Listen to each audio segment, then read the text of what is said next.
Hey everybody, Gears here, and this is what a fresh coat of the spackle looks like. There's a little more roundness to build up in there, and then that'll pretty much be done. I've been sloping out all of there around up the turret there, filling out this, and I think that's right about there, so right about here perhaps, and back is done. Couple small pieces here, they're probably going to sand away entirely. There's a little bit of a divot in here that I'm going to work out. There might be a flat spot right in here. I think I can probably leave that. Shaping up the top here, so I'm going to bring this down to match that side. This is still a problem here I got to resolve. That's just a very soft piece of material from the earliest of stages.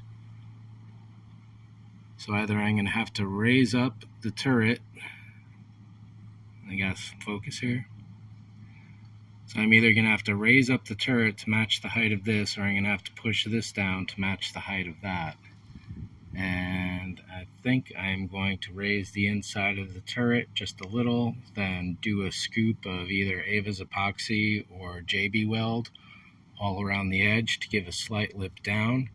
So that way, if when rain does hit this edge, it'll bounce more on the outside than to the inside. And speaking to this area here, I've got the bearing in place, and it's just about centered overall. The dome is indeed out of round. Let's pick this up and look underneath.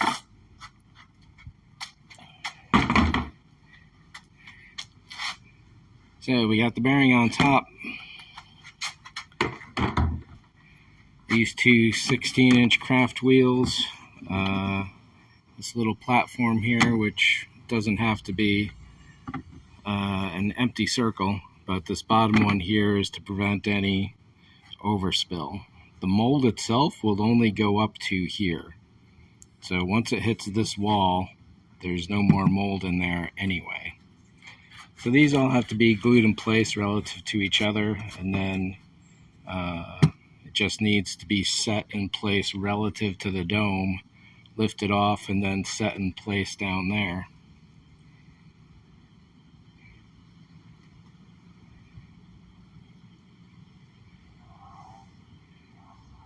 So this should give me enough of a lip and weirdness to keep any water out of the cabin itself, and certainly from getting into the dome. The bottom side of the dome has this additional lip in there that the bearing sits on. So it also has a bit of rain protection from underneath at least. The 16-inch circle over there just about hits the inside perimeter of this lip. So yeah, it should be just about water-free overall.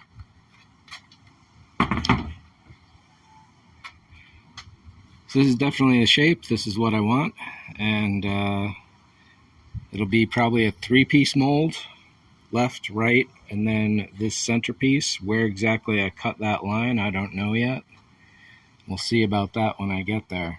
But that's getting so much closer now that this side is finally building up and this side is relatively done. I got to pick up some paint. I got to pick up some super glue. What else? There's probably a few other small items that I could use. I've already gone through at least half of that gallon bucket of spackle here. So I'm not too surprised at that, and I should have been buying gallons all along. But holy cow, wow. And I thought I was going to be able to do that with JB weld. Oh, so long ago, so foolish, so young. So I think that's it for this one. Thanks for watching. See ya.